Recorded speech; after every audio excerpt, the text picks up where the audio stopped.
What's good, guys? It's Monk here. Today I'm doing another sort of more vlog style video, I suppose. I'm not really showing you a lot in Logic, but we're still looking at the Logic screen anyway, just because that's how we're doing this.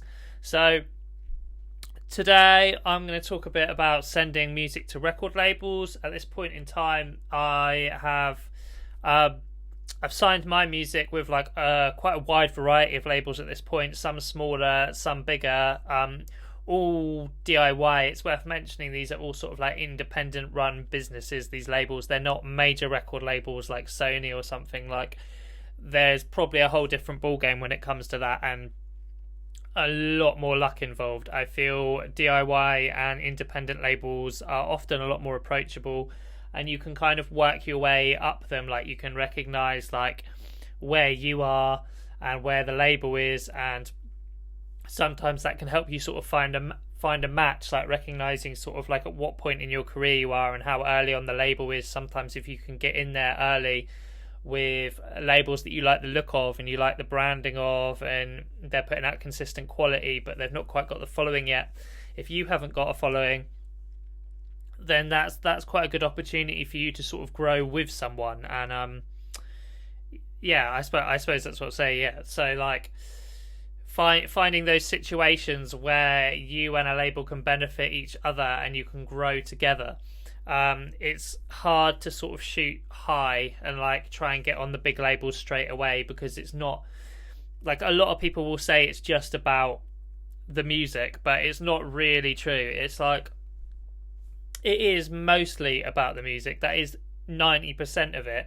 But a lot of the time when you're starting to look at bigger labels, even if you've got really good tunes, like, they often want you to have some kind of following. They want there to be some kind of benefit in it to them to sign you, some like additional promotion.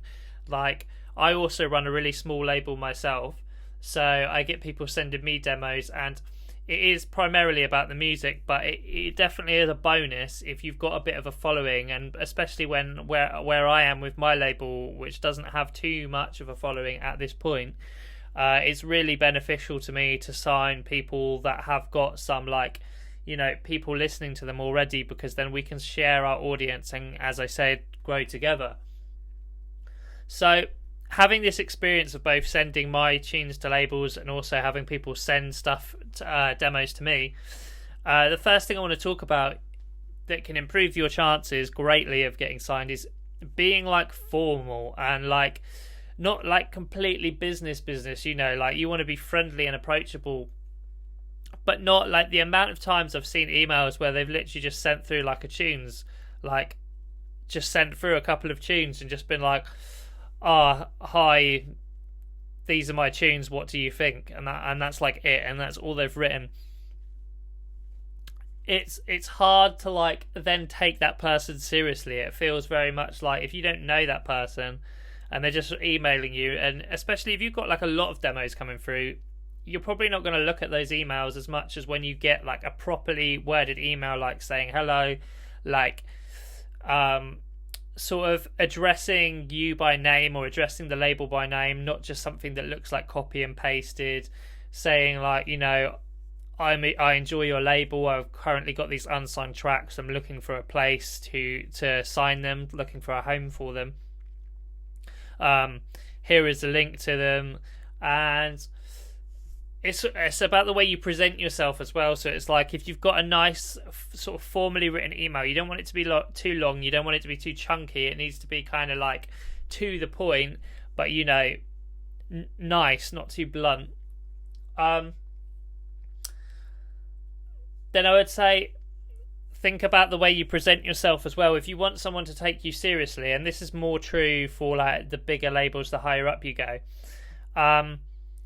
you want to present yourself in a way that makes that label want to work with you. They want to trust that you're going to be professional, you're going to get like pre-masters to them in time, you're not going to like mess them around, and you're going to be good to work with. A good way to straight off the bat prove this to someone is to have this like well-crafted email, your first point of contact, to be very professional in front. And extra things you can do for that, I'll show you here, is having like an EPK. So EPK stands for Electronic Press Kit. this is just the folder on my computer, but I also have it as a Google Drive folder that I will send as a private link to labels at the bottom of my emails. So it's like, if you want more information on me as an artist, here is my EPK, and in this it'll have my music. This is also something that I'd send to press and stuff when I'm doing promotional campaigns for releases. So it'd have all the files for my logo. It'd have like my like previous releases and music, press shots. So there's like loads of photos of me, like they can use. Video's got my music video in it. And then what I talk about is having like a one sheet. One sheet looks like this. It's just a short like bio. And then my previous releases, these are all active links, so they can click on them and it will take them to those releases. Radio play, DJ support, artists I've collaborated with, and then links to all my socials here, some of my live radio sets that are on YouTube, and some of my guest mixes along the bottom. So instantly on this page, you can just get like an overview of what I'm about. You can see, you've got links through to loads of my pages. You could just instantly find anything that you might need to know about me through that. And then I also have this extended bio, which I've written, which is more of an in-depth into my background and my story as an artist, which you'll find can help people to sort of engage with you and understand you as an artist on a slightly deeper level, which, you know, can help people to feel connected and therefore want to work with you more. And then and then I'd probably mention about the actual link itself and what format you use that. I don't think it is good to attach files direct to the email, because a lot of the time that means they're going to have to download the file to be able to listen to it. No one wants to do this. If they don't know you and they don't know what your tune sounds like, people don't want to download files and take up space on the computer for something they don't know they like or want. So instantly that like halves your chances of them even listening to your demo in the first place, probably even more than half, to be honest. So always send streamable links, you always want them to be private. You don't want them to be public anywhere, because labels want unreleased music that people haven't heard before. So send private streamable links. My recommendations, I found people tend to like private SoundCloud links the most. SoundCloud links are good because you could make a private playlist, and that means you can also order the tracks from like, you know, your best to your sort of like, not worst, but you know what I mean, you don't want to be sending them your worst track, but you know, you can put the strongest tracks at the front because you can order the demos, and that way you can kind of have some say in the order that the label is likely to listen to the tracks in, and you want to catch them straight away, so obviously put your strongest work first. Dropbox is also quite a good one for sending demos, I find. So it's private SoundCloud or Dropbox links. They're my preferred ones. There are others out there, but as long as you make sure that they can stream the tracks without downloading them, then you should be good. As I've just sort of touched on there as well, is sending, like, you want to send your best work, really. Sending less is often more. Make sure you select really strong tracks. Don't just send, you know, anything that you like just because you happen to finish a few tunes this week. Don't just like send them straight away. Like, take time to think about whether they're good or not, you know, like from a critical standpoint. Like, you know, sit on them for a bit and understand which ones are your strongest work, like reflectively, and, you know, send them. It's also making sure that you're sending the tunes that are suitable to that label. Like, maybe not just your favorite tunes you've made, but like listen to the tunes that label has already signed and pick ones that you feel complement the signings that they already have, because they're not going to sign something that's a million miles away from what they do as a label already. A lot of labels, just like artists do, have like a specific sound that they're sort of pushing and looking for. So make sure that you're in keeping with the label's vision, and make sure you're sending your strongest work. And a good practice to have as well is to have like a backup stash of tunes. Like, when you send some tunes to a label, have some more ready to go, like behind the scenes, that you aren't sending straight away, because sometimes they'll be like, we think you're a good producer or whatever, but we're not quite feeling any of these tunes, or sometimes they're feeling one or two of them but not enough for like a full release. So having some tunes that you could just straight away be like, okay, here is some more tunes if you have a chance to listen.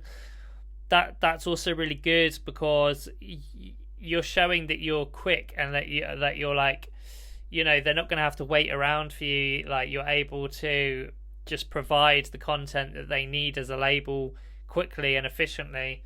So that's just a good practice to get into. The other one is, a lot of the time you won't get replies. It is a numbers game. You have to send to a lot of labels to receive replies. It depends on the size, obviously, of the label. Like, when you're shooting for bigger ones, then the replies will be a lot less than when you're going like small ground level DIY labels. However, not everyone's going to be interested, and you won't get replies some of the time, and the key is to not be disheartened by that, and to always keep going regardless of how many rejections you've had.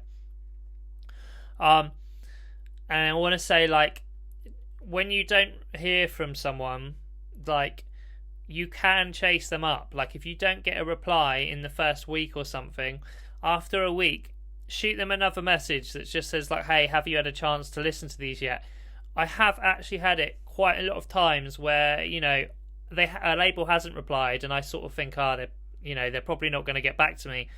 But I shoot a second email anyway, just to try my chances. And a lot of the time, I say a lot of the time, it's a percentage thing, but I do get replies at that point. Sometimes they're just busy. Sometimes it's like, oh, hey, sorry, I hadn't got around to this quite yet, but we'll listen now. It's like, sometimes people just need a nudge. Don't hassle. Don't send like emails every day. But sometimes one or two follow-up emails you can get away with. But like, if you keep messaging the same person over and over again, they're not replying. At some point, you do have to get the message. But you know what I'm saying? Like, don't just give up because you don't hear one reply. Another tip is to basically make better music. Sounds simple. Well, just the premise there is to just keep learning and keep practicing. Sometimes, like, you'll probably be aware of it. I think if you like, comparing yourself to others isn't always healthy, but sometimes it's like critical evaluation is what you need to do. Like, listen to the tunes on that label and listen to your tune and evaluate, like, from a creative standpoint, from a technical standpoint, and just work out, like, does your tune match up to the quality and consistency of this label that you're sending to? If you keep sending the same label and you're having no luck, consider that might be a factor, that you just aren't quite there in your production skills for that label. That does happen sometimes, and it's okay. And it's almost like recognizing that is a good thing, because now you understand what you need to do. It's kind of like an answer. So it is the long game, but it's just, if you keep practicing and you keep getting better, like, never stop learning, you will climb the ladder. You will get better at producing. You'll make better tunes, and then you'll get on better labels. And that's just how it happens sometimes. Another point is networking. So, getting involved in your music scene, whether that's your local music scene or whether that's the scene and community specific to the genre of music that you're making. I think this is incredibly important. Like, in the early days of reaching out to labels and things, a lot of them, it was sending like a lot of emails, and it was just trying to find the right connections and find the right people that could help push my sound. But as it's gone on, and where I am now, it's like a lot of these labels, like even the ones that I haven't signed to yet or anything like that, like, we're aware of each other. Like, I've gotten to a point where I've put myself in front of them. Like, I've, not that I know them all personally, but it's like we have each other on Facebook, not just like business pages, but like the personal profiles of people that run these labels are my friends on Facebook. I follow them on Instagram, or they follow me on Instagram. We have back and forths from sometimes, like, I'll comment on their posts.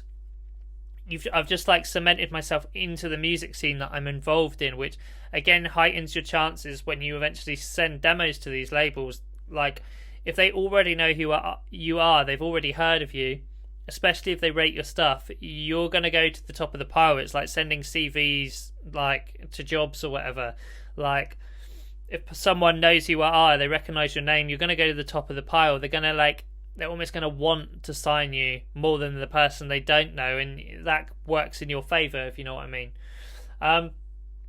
And yeah, the last one is just not. It's just to don't be disheartened. Like, there is a lot of rejection involved in the music industry, and sending stuff to labels, sending stuff to everything. It's like you're applying. It is like applying to jobs, and it's a numbers game. Like, the more you do it, the more success you will have, but you will always have more rejections than you do success. Like, that's just normal, and like, is nothing to be disheartened about, because like, it happens to everyone. Like, even if you're the best producer in the world, the label that you're trying to get signed to, it just might not be like suitable to the stuff you're making, or it's just the personal taste of the person who's listening to it, of the person running that label. You have to understand that these labels all have like their own creative and artistic vision in the same way that you do as an artist, and if you don't align with that vision, then it's not a good match. And it doesn't matter how good the tunes are. It's not just about that. It's not just about the technical quality. It's about